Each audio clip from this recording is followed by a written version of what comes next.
Hiya Darryl, good session today. Hope you found it helpful. Let's just go through the stuff we discussed now from the session. So first things first, obviously setup. If we look on the right hand one, this is basically your setup you had for your 75-yard shots and shorter shots. And if we look at it really, it basically resembles a kind of full width of stance, full setup. The problem is then you're creating too much sort of stability. You tend to go back too far.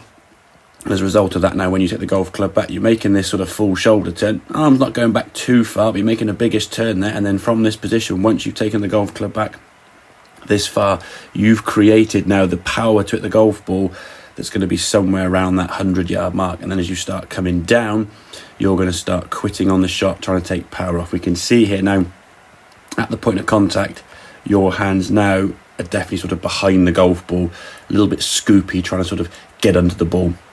And that obviously affects your contact. Your low point now is going to be behind the golf ball. That'll lead to thin shots, fat shots, and the ball kind of going all over. So if we look at this one here now, slightly narrower stance. Shaft as a result now is slightly fall forward. Your centre of your chest now is kind of just in front of the golf ball nicely. So from there now we're able to make a sort of smaller backswing. It will seem more natural, take a smaller backswing. Golf club goes back a little bit short as we can see. We're able to now rotate back to the golf ball. Your hands you can see now at impact ahead of the golf ball. That's mean you're going to be striking down the golf ball a much more solid contact. So therefore now you can accelerate the club through without the fear of it going too far. So once you go back to here, you just got to think, okay, hit it as comfortably hard as I can, and it's 75 yards. As opposed before, you would kind of take it back to kind of here and think, right, okay, I've now got to take off some sort of power.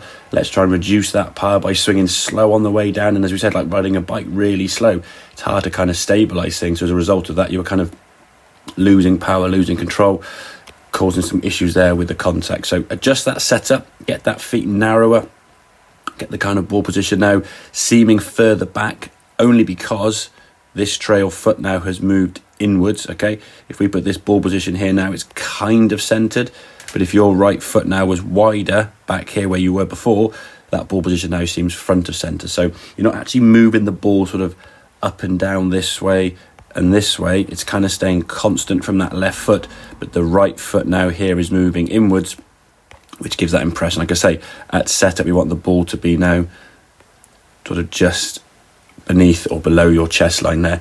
So when you come in the golf ball, your low point will be after the ball. So hope that makes sense. Work on that sort of adjusted setup. Try it with some different clubs, as we said. Use the 8-iron, use the 9-iron with these smaller swings and smaller setups, and kind of see what sort of shots you can produce from that, and then try and almost increase then sort of your arsenal of shots from sort of 50, 60, 70, 80, 90 yards with a variety of different clubs. Definitely going to help you, especially on a windy course. When you want to knock a ball down like an 80 or 90 yard shot into a crosswind or into a wind, you can sort of take a sort of 7 or 8 or 9 iron with this setup and a sort of small backswing, hit it through with some acceleration. Definitely going to find some success with that, I'm sure. So get some practice in. Any problems, obviously give me a shout, but I'll catch up with you soon. Cheers, mate.